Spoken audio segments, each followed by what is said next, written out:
And I remember just like sitting there and like seeing my life for the first time in like a different lens. Like I was like, what am I doing? You know, like this isn't me. Like, and just had like a little bit of hope that like, you know what, maybe my life could be different. Like it doesn't have to look like this. Like I can't do this anymore.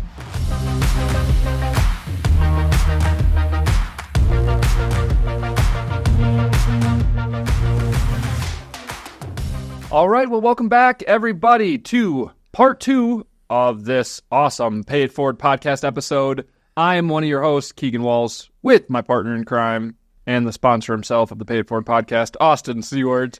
And we are excited to dive back in with Kevin and Jess Schaler of Adult and Teen Challenge, Western Wisconsin. Boom, crushed it. If you guys haven't already watched part 1, highly encourage you guys to watch the beginning part. We're going to continue the conversation here, but in case people are just jumping on and haven't watched the first one, just share a little bit about what Adult Teen Challenge is, how it got started, some of that history. Yeah, so Adult and Teen Challenge is, like I shared in the previous episode, it's, although newer to the La Crosse area, it's an organization that's been around for over 60 plus years. It was founded by our founder, Pastor David Wilkerson. And really the story was that he just had this calling from God to go do street ministry in inner city New York. And as he was doing street ministry there, he saw a host of issues from the drugs to the alcohol to the prostitution, at-risk youth, fatherlessness, and the list of issues go on. So he bought a house in inner city New York, housed at-risk youth, and called the program Teen Challenge. And since its inception in the 60s, now the Teen Challenge program has blown up, not just to only serve adolescents, but also serve adult men, adult women, women with children, and there's over a couple hundred centers across the country, and it's a worldwide organization. In 120 different countries, there's a center, and all because of one man's obedience to say yes. And so then here locally, we had a family, the Dahl family, Andrew and Jamie Dahl, who you've had on this podcast previously, where Andrew had this incredible sense and calling to start a local Adult and Teen Challenge Center here about, gosh, it's probably been almost 10 years ago, where that was put on his heart. And being a brilliant businessman that he is, developed a business plan and eventually put out this search for an executive director. That's myself, and my wife here, Jess, is the program director. And we said yes to the call of God about 7 years ago. We moved here from North Dakota to start and pioneer the local Adult and Teen Challenge Center that's located here in La Crosse, just a block south of Central High School. And so we run and operate a 21-bed residential drug and alcohol recovery program for women. And just to add to, Andrew shared about this in his episode, but a lot of generational alcoholism and addiction in his family. And it really was through the loss of his mother and his own battle with addiction and spiritual awakening to the love of God that really is what birthed Adult and Teen Challenge here. And I don't think he knew what he was getting into. I don't think Andrew and Jamie knew exactly what they were getting into. But we're just so honored to have them as our founders and on our board. They are in a lot of different things in the community, but they're the real deal. And they truly are invested in Adult and Teen Challenge. It's not just a little side project. It's so meaningful for them. And they are boots on the ground with us, even though they're incredibly busy. And so it just goes to show that God can use something so horrific and so tragic and bring something so beautiful out of it. Even though he lost his mother, all these women are getting set free just through her legacy. And so it's just a really beautiful thing. And La Crosse is a very small town. Actually, to have an Adult and Teen Challenge, we've got a pretty big operating budget because we do rely 100% on private donations and don't charge incoming clients if they don't have the resources. But I do just think it's Andrew's obedience and just the favor that God has had on him and their family, and just the generosity and just how that is truly changing lives for eternity. Not just like, oh, cool, we're doing this cool thing in town. Like it's truly impacting eternity and populating heaven. And so we're just so thankful for them. Yeah, and it's incredible to think, like, because of Andrew and the Dahls family, obedience along with his brothers, since we opened our doors on November 11th of 2019, we've had 111 ladies walk through the doors of Adult and Teen Challenge. And I think as we're like doing this podcast right now, where you have another one on our way being transported to our program. And so it's been quite an impact in the 5 short years, or maybe long years, you could say, that we have been open. It's been over 100 some ladies that have been encountered with the love and the hope and the gospel message of Jesus Christ. And so it's been an incredible impact that we've been And then able to when have. one of them gets free, the impact each one of them have, it's just astronomical. And so our reach goes far beyond the residential program. And so that is why we are passionate. Like, thank you for having us here. Just want to get the word out about Adult and Teen Challenge, because we've found that you can't go anywhere without knowing somebody who's been impacted by addiction in some way. And so we just want to be a resource for people who are struggling. Oh, yeah. Well, thank you for being here. I mean, we're honored. Like always, we're honored to even have a platform to do just a little part so that people like you, leaders, servants, business owners, entrepreneurs, can use their voice and share what they're doing and their hearts. So that's why we have this. So thank you guys so much for coming on. And so this episode, I mean, again, if you guys haven't watched the other one, go do that first. But want to just focus a little bit more on like you guys individually. I mean, what you're doing. People say serving and servants all the time. I mean, there's not a more clear distinction and definition than what you guys, I mean, you are just serving women, people who are really struggling, who are at rock bottom or having like the worst times of their lives. And so for you guys, what does that day in and day out look like? You guys are a 24/7 facility, like times of just being overwhelmed or unsure about how to lead, what to do, not knowing the right thing to say, right thing to do. I mean, can you just talk a little bit about that? Oh, we're way in over our heads. Always in over our head. We have been way in over our heads from the very beginning. And Kevin can speak to this too, but I think it's just come with time and learning how to be a better leader. But just knowing where we end and where God begins is really important. It's impossible not to take it home because we love them. We love these women, and they don't always do the right thing. And so, yeah, there are times of feeling extremely overwhelmed, sometimes just feeling extremely overwhelmed by the complexity of their situations, especially when children are involved, and just the layers of pain and destruction. But I think it's just, we know who our source is. We know that we can't change them. We know that we can't change anybody. But I think my favorite part about being an Adult and Teen Challenge, although I've tried to quit a handful of times, because it has felt too much to bear at times, but we have an amazing team. Like, God has brought the exact right people. It's a calling. People don't work at Adult and Teen Challenge to make big bucks. I mean, it's not about that at all. It is about serving the least of these. And I think my favorite part is just you get a real picture of the heart of the Father. And like when we feel disappointed and frustrated with them because they're just not doing the right thing, it's like, oh my goodness, this is how the Lord feels all the time because of our sin and our brokenness, yet he continues to love us. And so just, it keeps you really close to the heart of the Father, and it keeps me really grounded in my faith. I'm just thinking, how blessed am I that he would choose me, that he would pull me out so that I could bring more people with me. But yes, overwhelmed.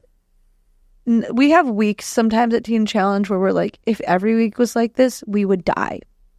We would not make it. And not all the weeks are like that. But there are times where we're like, Lord, you have to do this. Like, we just can't. We just don't know what to do. But he's our source. So at the end of the day, it's not about Adult and Teen Challenge. It's about him.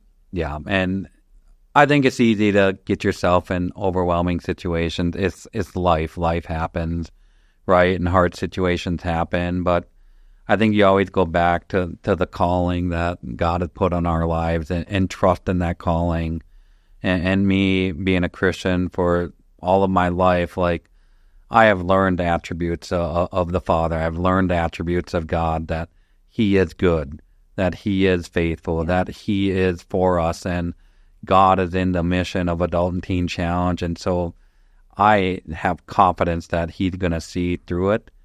Yes, there's going to be moments where you have, like, I just remember this last December, and we had about another $200,000 left in about 2 weeks to meet our budget, and how God used my 7-year-old son, Grayson, and out of nowhere, he goes, Daddy, I want to empty my piggy bank and give it to Adult and Teen Challenge. And how God used the little boy, my son, to spur on that the money is going to come in, and that God is going to provide the resources for us to be able to keep the doors open. It was $4 of Adult and Teen Challenge. It was $4, but not $200,000. But the principle of that, it was beautiful.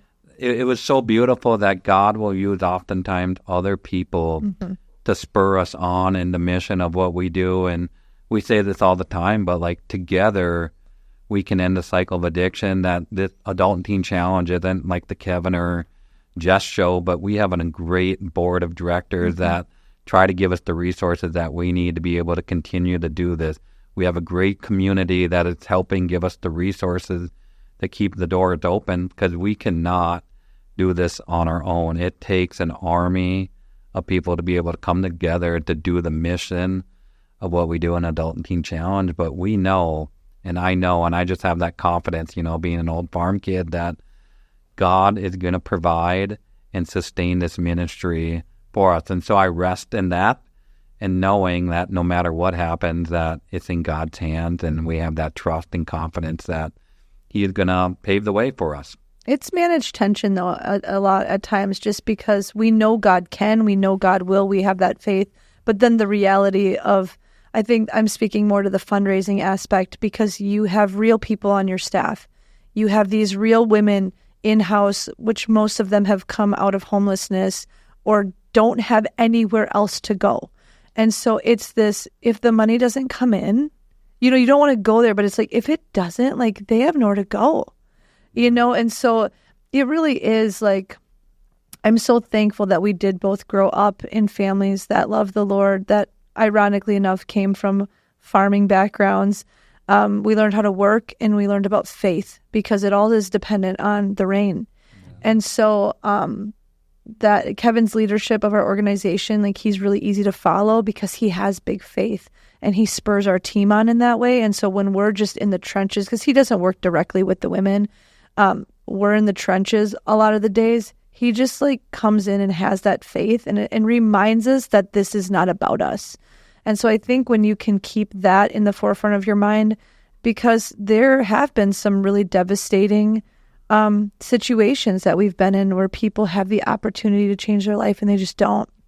They just choose to go the other way, and it will break your heart when you want it more for them than they do. But ultimately, it's up to him, and we don't know all the things that God is doing. But yeah, so it's a lot of managed tension for sure.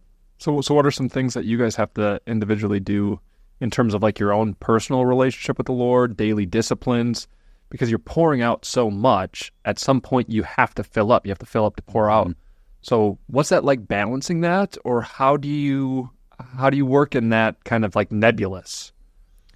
Maybe we should first talk about what it's like to work with your spouse. Ooh. Trying to identify when I'm the boss and when I'm your coach. Was like, a big lesson that we needed to learn. If I'm your wife right now, I got something to say. But if I'm your coworker, I'm gonna be quiet.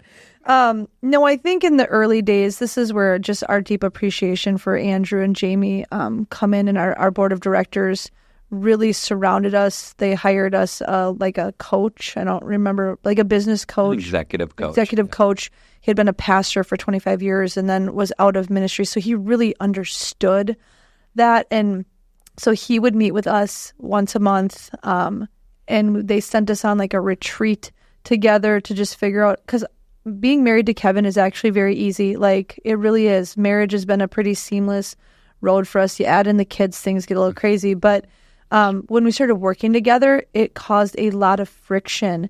And at large, it was just because we didn't understand each other's gift sets. I did not understand the pioneer brain at the time. And so he's a pioneer and I'm not.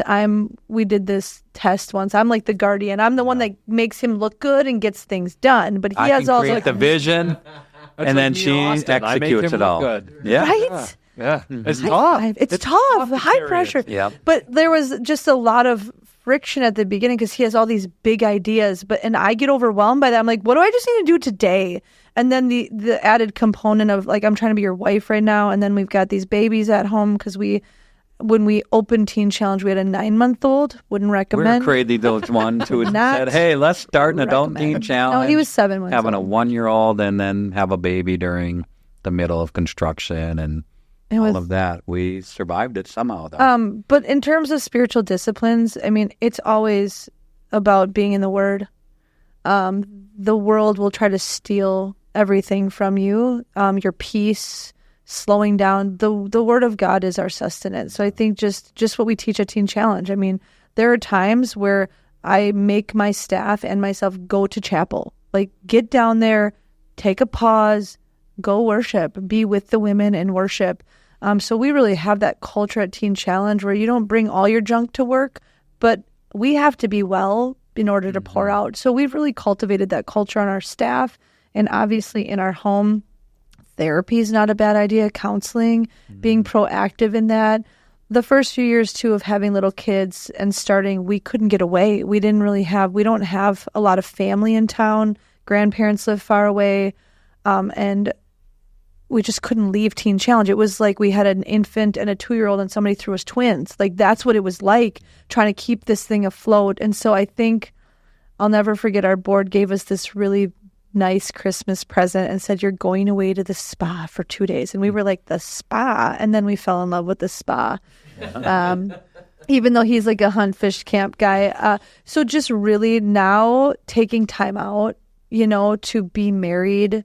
Now our team is so amazing and built up where we actually are getting a lot of reprieve now and a lot of, but we were like, we don't want to be roommates at the end of this. Like, we really have to, because it can consume all of you. You want to speak to that? Like, yeah, it really can. And it does, it's obviously that calling where it's not this 8 to 4 job where we can just punch in and punch out, but it's just part of who we are and we've accepted that and that's part of our life and we love it. But then you do have to build in some things where, for me personally, like I just need to get out of town.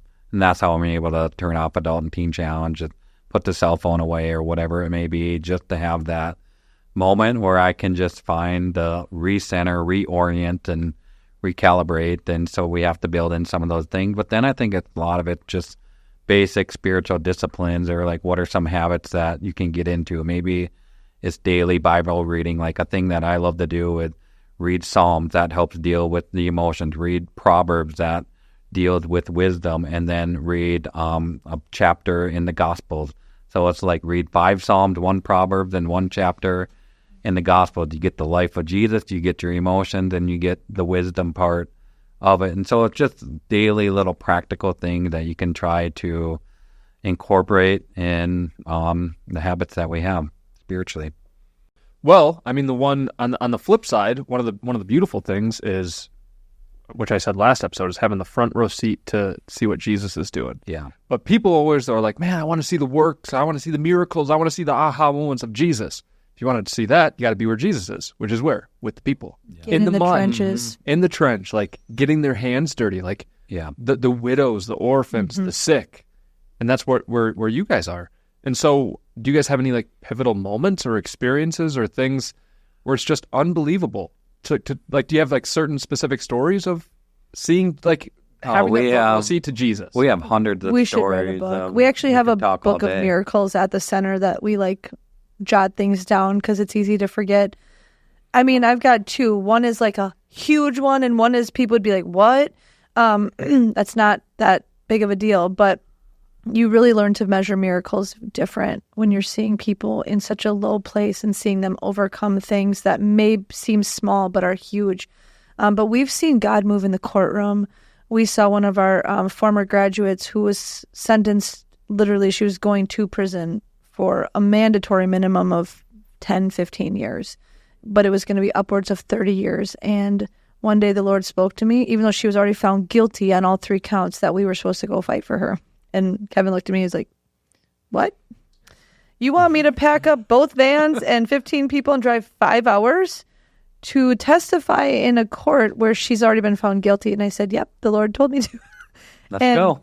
He literally said, let's go. And we did, and we testified, and we watched God change the judge's heart right before our eyes, and he gave her a downward departure and let her go free and come back to Teen Challenge and finish, and she became an employee, and now she's off married and just Still in the ministry, working at Minnesota Adult and Teen Challenge, and married and husband-wife team. So that was one of those, like, we believed God could, and he did, but we've also sat in courtrooms where he didn't, and so it's just really surrendering to, like, the Lord's going to do what the Lord's going to do, but we're going to believe him for the miracle.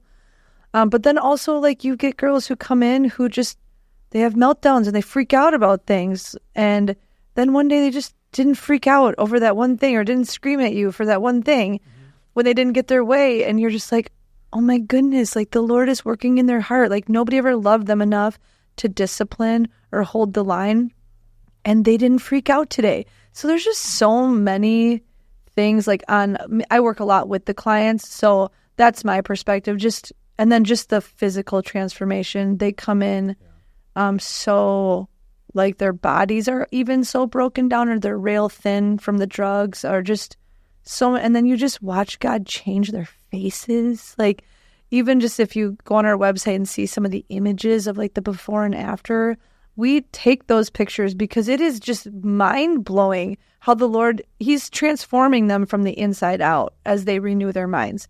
But what happens on the outside, the physical representation of that, it's mind-blowing. It's mind-blowing. But you've had some big miracles too, Kevin. Yeah, I think there's just been a lot of moments, and a lot of my job is partly the fundraising side. And I just remember that there have just been moments where you have that doubt and it wants to creep in, and you wonder, like, is this thing going to be able to continue on? And when you hit to that moment, and I just remember this one story, and I attend this Wednesday morning Bible study at Perkins, and I just remember I was like one of those down and out moments, and I was talking to Jess, like, I just don't know, can this community sustain this organization? We're 100% funded by private donations, like a horrible business plan, in a sense, because we don't receive revenues from the clients that come into our program, and this whole faith side of thing and all of that, and just, those minds and those things start to run through. And I go to that Bible study, and then I go to the post office that morning, and I still remember, and then God used this little old lady, sent a $50,000 check in our mailbox, and what that did is how it sparked just a moment. Saw something on the news, and it was like, even in the midst of his discouragement, like, it was like a Monday, I think. And so that check had already been in there. Yeah. And it just taught us, like, the need was already met and we didn't even know. Yeah.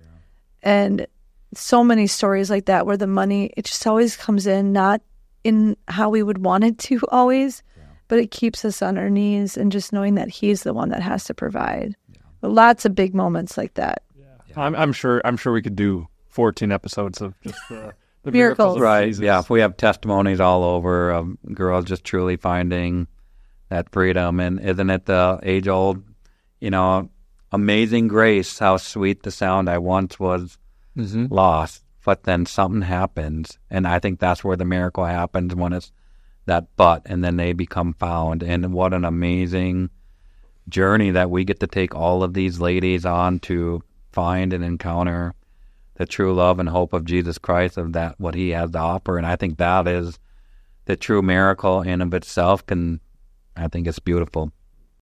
So Kevin, in regards to, like, specifically the fundraising part of a ministry, what is the balance between going out and, like, your efforts and going to meet with more people and to sell the ministry of Adult Teen Challenge to people versus God providing? Like, how do you find that balance and deal with that? Yeah, I think, in the previous episode I talked about there was a season I went out and rent and sold construction equipment, but it was in that season really where I learned that there's not a lack of money, it's only a lack of relationships. And so really it's allowing and communicating, here's the need of what we have, here's the vision of what Adult and Teen Challenge is, And these are real people where they're real lives that they are asking for us to be able to help them. And I think it just comes down to this, like, and I say this, like, every time that Jesus was moved with compassion, and so it's that word compassion. How does compassion maybe hit somebody's heart in the world of addiction? And when you encounter that compassion, and especially with Jesus, every time he had compassion, it was always followed by action. And so then you just really ask people, do you want to partner alongside in the ministry of Adult and Teen Challenge? And it is sometimes a fine balance, between the personal life and then the professional side of things, of how to wrestle, like, I just don't want to be your friend because I want your money or whatever, in a sense of it. But really, it's just, I think, finding the true, genuine nature of this is who we are, what we do, but really see the person not outside of the lens. And so for me personally, like, it doesn't matter really the size of your checkbooks. One of my favorite donors, he went through the Adult and Teen Challenge program, and he's in Bakersfield, California, and his name is Michael, and he gives like $20 a month. But every month he'll call and said, hey, Kevin, I want to donate you $20. And then it ended in this conversation for 30 minutes to an hour, just every time talking about whatever's going on in his life. He'll pray for me, and that's just one of my favorite types of things that I get to do. And part of my job is then my ministry is those that support Adult and Teen Challenge. Is I can have a ministry to the donors where you'll see and learn that they go through issues and have things in their life, or maybe having that surgery on whatever it is, but then I can be that voice of encouragement for them in their life, and sharing what is God doing in the ministry of Adult and Teen Challenge, and really just giving God the glory and honor. So go ahead. Sorry. I just want to give a little shout out about Michael, because he called like a bunch of teen challenges one day because he wanted to donate, and Kevin was the only one that answered. Really? And gave him the time of day and just ministered to this man. And so I see his name pop up on the caller ID once a month. And it is that, and that's who Kevin is. That is who we want to be. It's not really about the dollar. It's about getting people bought into what God's doing. But I think that's what makes a good fundraiser, is like truly caring. And, Kevin cares about the Michaels of the world. And so, yeah, he faithfully gives every month, which is so cool. So what are some ways that our audience can support you guys, whether that's financially or with their time, or how can somebody get involved and support what you're doing?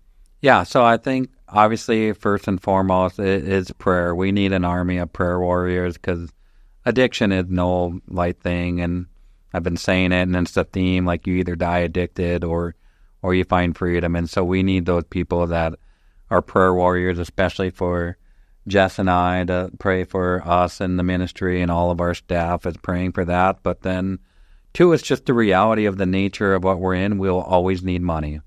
Like, that's the reality. We'll always need money. Like, one of our big issues that we're going to be having coming up is facility insecurity. We want to have a place that we can call Teen Challenge home for years and years to come. We currently rent our facility, and we would love to be able to, in the near future, to have our own building that we can call home. And so that's another thing that you can pray for about our organization. And then, yeah, if you just feel led and something that moved in your heart and you want to sow into the kingdom, we'll always need money. I just always share that, and whatever God puts on your heart to give, I mean, obviously, gladly, we would accept that. So. And 100% of it goes right back into the program. We run pretty lean with 10 staff, 24/7.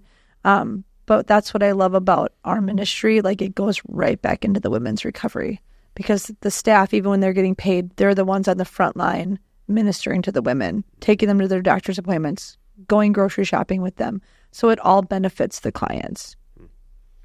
And I think, too, I mean, just with the success rate that you guys have, if somebody wants to donate to this cause, if I'm a donor and I want to donate to something that's has proven success and is impactful. And so you mentioned on the last episode, it's 78% success rate, but 100% of people are knowing Jesus after going through your program. But as far as a recovery, 78%, I mean, that's amazing. Yeah.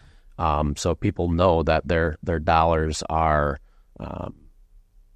being used in the right way. So And so my last question before you leave our listeners off with something would just be, so we've talked a lot about they come into the program. What does your program look like as soon as they leave, right? Let's say that they were freed from their addiction.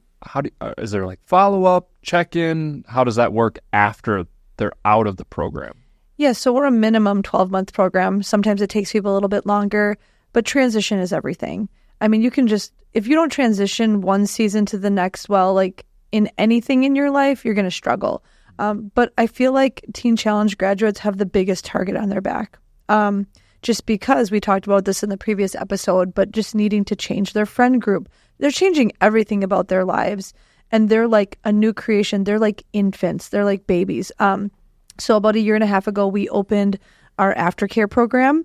It's a 7-bed wing in our facility, and that is an optional program for any graduate of the program. And it's almost designed to be like sober living, and they can live in that program for up to 1 year after graduation. There's qualifications for that program, like they need to have a job or be in college. There's minimum rent that they pay. They have to continue to meet with the program director. They have to continue to meet with their mentor. They need to serve in the local church. There's a lot of things that they need to do to keep them busy, but they get to go work. They have a curfew. They have random drug tests. But what's beautiful about it is it's in another wing of our building. They have to go through the front door. They have to check in with a staff member. They got to look them in the eye. And we know them because we just lived with them for 1 year or lived life with them for 1 year. And about 90% of our graduates have chosen to do the aftercare program. And they don't have to live there for 1 year, but it's there for them just because a lot of them have evictions on their record or they don't have any money. And so we charge such minimal program fees over there so that they can get on their feet and then transition well after that program. But then after the aftercare program, when they're completely out the doors of Adult and Teen Challenge, that's where we really rely on our church partnerships. Like our goal is to be able to, hopefully they've established a new healthy friend group. And so that's where it's like almost the call or the mandate of the local church. Mm-hmm. How can you help engraft, one of our clients after they leave the doors of Adult and Teen Challenge? And so really that's where it's that together that we can help end the cycle of addiction. And not only that, but help them continue on their journey to recovery, because we can only be for so long. But then that's where we rely on that local church to be able to help incorporate and graft the clients after they leave the doors of Adult and Teen Challenge. But we stay in touch with a lot of our graduates who've moved on. Actually, one of our former graduates, she worked for us for a while, is now in Bible school at Bethel in the cities, but she's coming back to pick up a few shifts this summer just because she wants to serve. And her going through the program saying, you can do it. Like, I once didn't think I could do it. And so just having that influence come back, obviously there's a required amount of sobriety for them to be able to be eligible for something like that. But the impact is just huge. And so it's just really fun hearing from our graduates and seeing what they're doing now and just seeing all that God originally had planned for them and them just walking it out has been pretty awesome. Yeah. Very rewarding. That's awesome. Yeah, that's beautiful. And I just think what you guys are doing, obviously, if people aren't already aware of it, it's just unbelievable. And I think what's so cool about it, too, is, that follow-up. We joked about it before the podcast started. It's not just, hey, good luck. We close the door, and then you're on your merry way. Yeah. But it's the follow-up. It's that you're building a family. You're building a family, even the people that aren't necessarily serving there, because you guys are so involved in the local churches and the community. The community is so involved. It's this community thing. Like, there's so much more to it. And we want, people who are part of the community want their community. They want the members and the citizens of their community to be set free. They don't want people to be struggling and hurting and addicted. And so I just think the overlap of everything is just so beautiful. You guys being involved, the community being involved, and for anybody that's listening that feels moved, just reach out, find out how you can get involved, find out how you can be praying, find out how you can be donating and getting yourself involved in this beautiful ministry. So if you guys have one more thing, something to leave us off on, one message that you want to leave the people, our viewers with, what would that be? Yeah, I think a lot of it comes down to maybe that simple word of surrender. And I think that's one of the most important questions is when you can just take a moment to self-evaluate and put the finger at you for a moment and ask yourself that question, like, what does that surrender look like for me in my life and where am I at?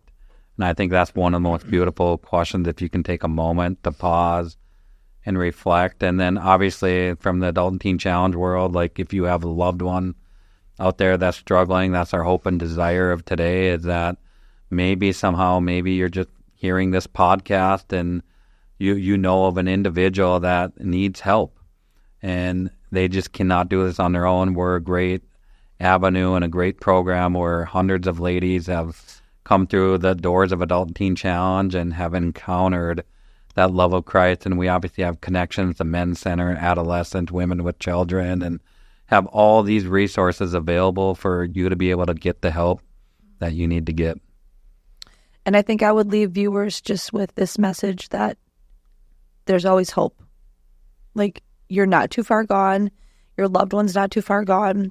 That we serve a God who can pull anyone out of the pit. And so in the words of Kevin, if you ain't dead, you ain't done. I always say, if you ain't dead, you ain't done yet. It's like Hick, North Dakota farmer.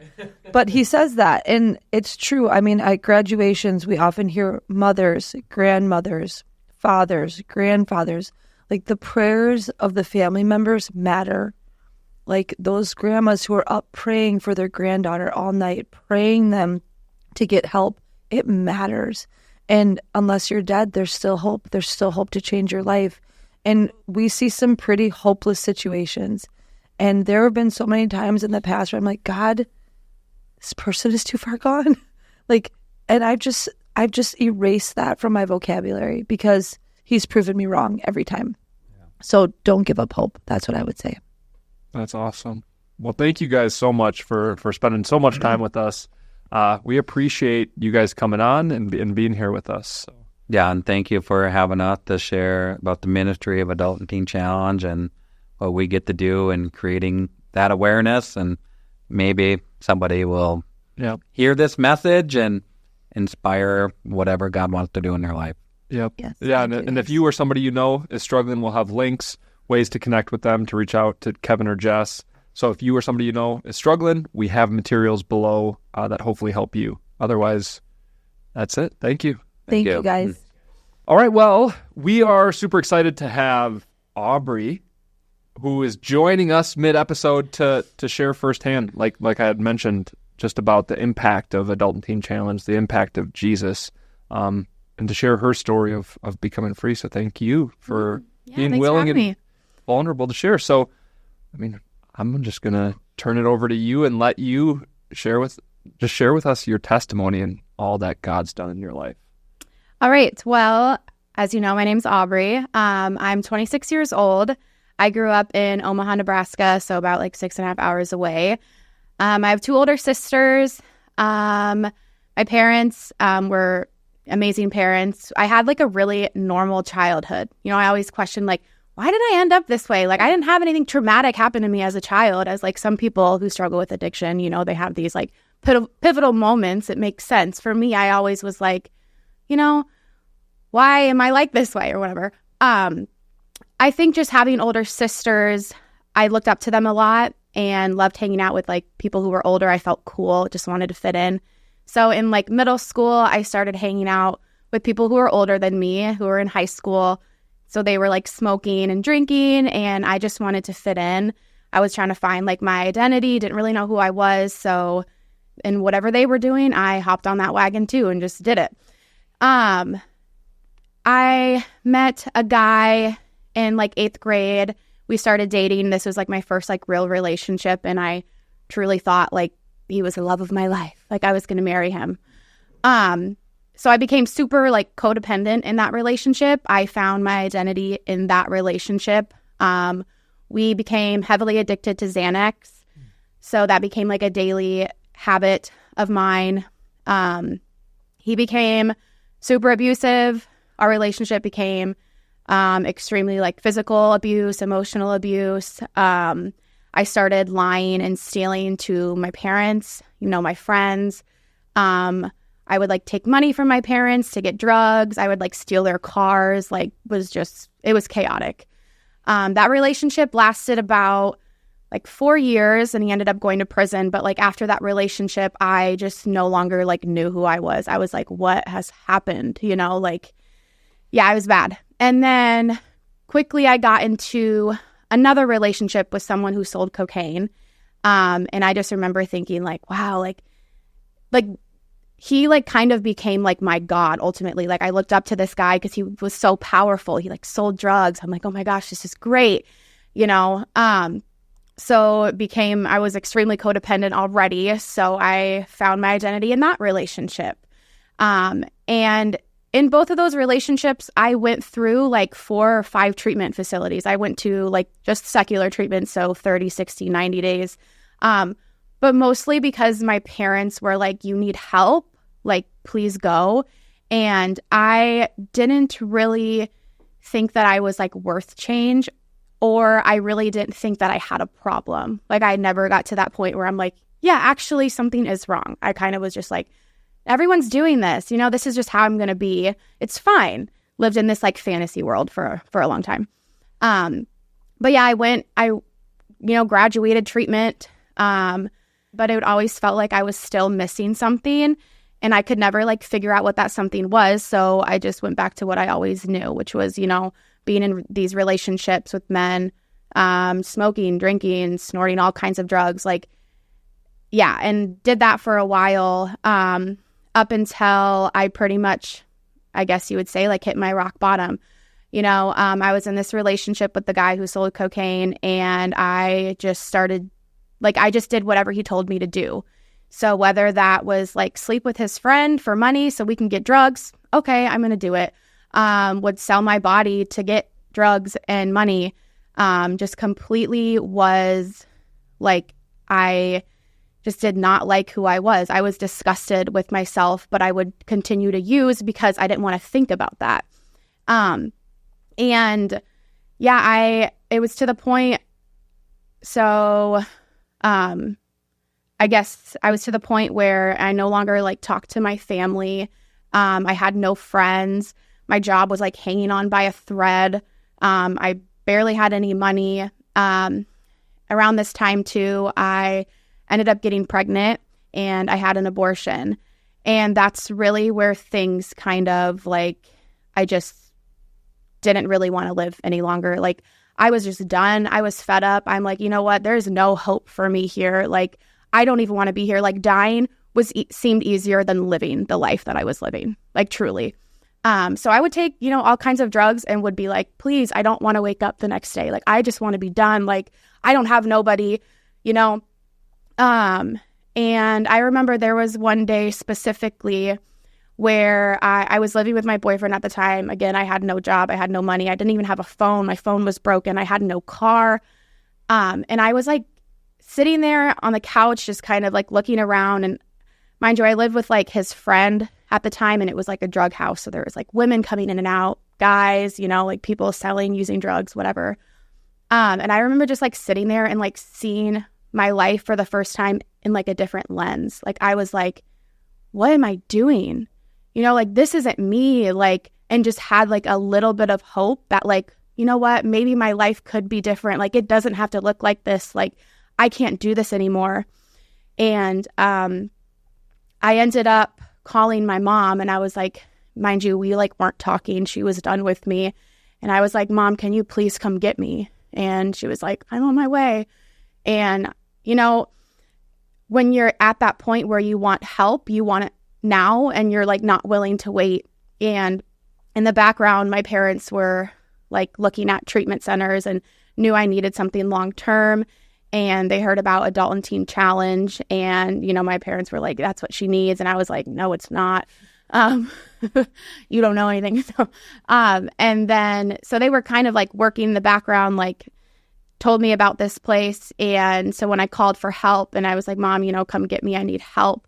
They were like, okay, do you want to go to Adult and Teen Challenge of Western Wisconsin?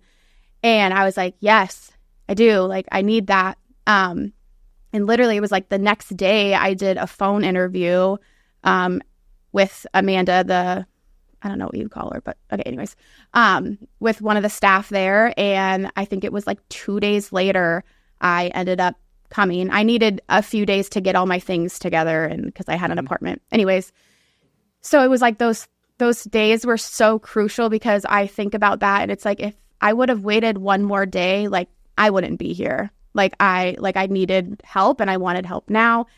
And yeah, and so I came through the doors, and I was terrified, because I'm like, what am I getting into? I don't even know Jesus. I don't even know if I believe in God, But I would just remember meeting all the wonderful staff, and them just accepting me how I am, and just being like, just seeing like their joy and their peace and the love that they had. And I was like, you know what? I want that.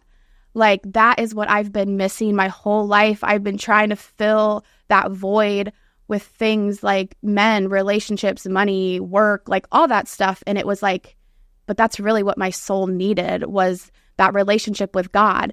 And so I was like, okay, like, I'm asked all the questions. Like, I was all in, because I knew like I had nothing to go back to, and I knew I couldn't do it on my own. And of course I struggled with like, I'm too broken, I'm too far gone, but it's like God uses that. It was dust that he spoke life into. Like I came with nothing. I was nothing. I was so broken, and God's like, that's fine, come. And yeah, so I just got to know like who Jesus is, like what he did for me, built that foundation. And it was amazing, an amazing program. I found like genuine like friendships, which I never had. It felt like a family. It felt like home. I am now involved in like the local church. I have a mentor who's just walked me through life. I have just so many people in my life that God has placed that have helped me tremendously. And the year is great, because for so many years I like was destroying my life, and it's going to take longer than 60, 90 days to completely change and create that lasting change. And so just, figuring out those root issues, and that's exactly what I did. And I think it was like halfway through my program, my mom, she got diagnosed with heart failure. And so that was very hard, but I truly like believed that like God was going to heal her. Like I believe that. So anyways, about 2 weeks before I graduated, my mom, she ended up passing out at a friend's house and had to get rushed to the hospital, and she had to get like shocked like 5 times. And that's really when we realized like things were serious. Like the doctor was like, we don't know how much longer you have left to live, but like start preparing. And I think it was easier for me to just like not think about that, because I was like, I just didn't want to. It was hard. I don't want to think about like my mom not being here, My parents, like I said, have always been so supportive. So they were just like cheering me on in the background as I'm going through this program. And we realized like things were kind of getting to the point where like she was getting really sick and stuff. But she just wanted to see me sober. Like she tried so many times for me. It was like she wanted it more than I did for so many years. And so like she just wanted to see her daughter get sober. So my parents and my sisters came down for my graduation to see me graduate. So I graduated on that Friday. And it was like the first time that we were all together for like in years because of my addiction, because it didn't just affect me, it affected like my whole family. That's what addiction does. And so, yeah, it was the first time that we were all together, and my mom was just like, that's all she wanted. And so I graduated on Friday, and I asked like at my graduation, like, Mom, can we like lay hands on you and pray for you? Because she was like struggling with that sickness. She had heart failure, and she also had like cancer of the blood. It was just attacking her heart. And so we all like laid hands on her at my graduation and like prayed for healing, like that God would just heal her. And, I truly believed that he was going to. And so I had an amazing graduation. And I remember asking my mom, like, so how did you think about my graduation? And she was like, that was like the most beautiful thing I've ever witnessed, Aubrey. And then the next day ended up getting like family pictures taken up on the bluff. My mom always said she wanted that because we haven't had like any family pictures taken. So we got family pictures taken, and we're staying at an Airbnb. And then Sunday we woke up and she had passed away in her sleep. And looking back, it's like God did heal her. You know, like I thought that she was going to be healed like on earth, but it's like, but he healed her like completely in heaven. And she just wanted to see me free. And I think she knew that I was going to be okay. And the Lord was just like, you know, there's no reason for you to be on earth anymore, suffering in this pain, you know, like come home to where you were always supposed to be, you know. And she actually like wrote us a goodbye letter on Wednesday. So 4 days before she passed away, like just telling me and my sisters, like, thank you for like an amazing life. Like I can breathe now. Like imagine breathing in heaven's air. So it's just crazy. Like she knew that she was going to die. And I, like, it's so weird to say like death is beautiful, but like the way she went is so beautiful. She always said she wanted it to be with, you know, her daughters and her husband. And that's exactly what happened. And God just knew that was like the perfect time. You know, God's timing can be painful, but it's like always perfect. And I wouldn't have wanted it any other way. And so, yeah, grief is hard. It's weird. Life is weird. I now work at Gunderson as a medical assistant. I absolutely love my job. It's been an amazing opportunity. I go to Bluffs Community Church. It's like a smaller church over on the north side of La Crosse. I am on their worship team sometimes. I go to like their Bible studies. I'm just very involved in like the community piece because that's huge for me because I'm from Omaha, so I didn't have anyone here. You know, I met everyone through the program. And so that's why it's just been so great to have that church family and just people in my life that I've met throughout the program that have helped tremendously. Looking back, it's like I always had that void in my life because I was created, you know, God created me to have a relationship with him, to love him. And because I never had that up until a year and a half ago, like I always was missing something. And I, you know, turned to like things of this world to hopefully fill that. And they did for a minute, a little bit, you know, but it wasn't lasting and it wasn't like, because it wasn't really what I was needing. And so once I realized like I was created for God, to love God, and that's my purpose. And that's what I like struggled with for a while, was figuring out like, who am I? Like, what do I like to do? Like, what am I even here for? Once I figured that out, it was like game over, you know, like I'm ready. So yeah. And I mean, it's still hard. Like, you know, life with God is still like difficult sometimes. And my old ways of thinking still try to creep up. But just remembering like what God has pulled me out of, you know, I say like, God didn't pull me out of complete darkness for me to only like come so far, you know, come this far. Like there's more for me that I need to like tap into, you know what I mean? So yeah, life's been great. I mean, but crazy and weird at the same time. But, that's awesome. Yeah. Did you have any like pivotal moments, or like what were some of like the main turning points while you were at Adult and Teen Challenge where like the Lord really revealed himself and showed up to you? I think just I carried around a lot of like shame in what I did. And once I really like took in like the gospel message that Jesus died for that, and I don't need to carry this, like that's why he died, so that I didn't have to carry that anymore. I was just like, wow, like the world needs to know about this, you know, like you don't have to carry this around. Like someone already paid the price, you know. That was just like huge, you know. And it was just like, yeah. Aubrey, first off, thank you for sharing that and being vulnerable. I've had the pleasure of hearing multiple different testimonies from gals at Adult Teen Challenge, and every time I'm just amazed. Like you have the courage to share that to an audience, to a group of people. So thank you for doing that. I'm sorry for the loss of your mother. Looking back now in that house, making the conscious decision to call your mom, being a believer now, like, was that God speaking to you in that moment? Yeah, 100%. I know, because for so many years I was like, I don't deserve, like, this is my life and there isn't more for me. And it was like a switch, and it was like, no, there is, like, and I just became like uncomfortable, and it was like the weirdest thing. And now that I know that the Lord can speak to you, and I was just like, yeah, that was 100% God. And I'm so glad, because I don't know where I would be if, I think, in just listening and like being able to like have that action instead of just like hearing it, actually like applying it, like, you know what I mean?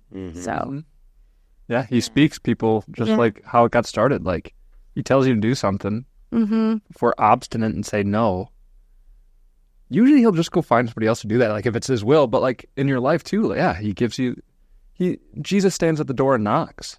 He does the hard work. He showed up, but I want you to get help, maybe a moment of clarity. He just opens your eyes just a little bit, starts to remove that veil that's over our eyes. But it took, I open the door. He's not going to barge in all the time. He's not going to force, but he's going to stand at the door and knock. And in your life, that was him knocking, like, I'm waiting. And then just seemingly that door was to come here and Adult Teen Challenge, and for him to come in and change your life. yeah. It's a miracle. It's beautiful. Aubrey, maybe to end us off, what's your word of encouragement to somebody who is listening to this and they are struggling with addiction? I guess it's just to say that there is an answer.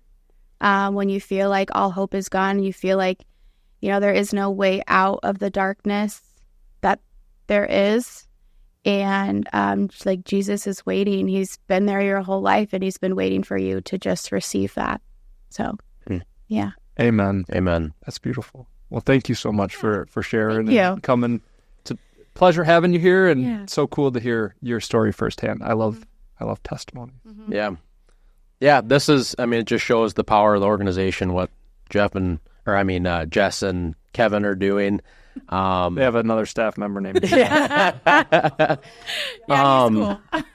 But this is awesome. I'm so glad you're here, and this is great for our listeners to hear that. It's one thing to hear from the people that are running it, but it's one thing to hear firsthand really the work that this organization has done in yours. And think of this story over 100 times in the lacrosse community is incredible. So thank you. Yeah. Thank you, guys. Hey, everybody. Thanks so much for tuning in. We sincerely hope that you found value in today's episode and learned at least one thing that you can take back and implement into your lives and businesses. As always, we appreciate your support and hope you can all find a way to pay it forward this week.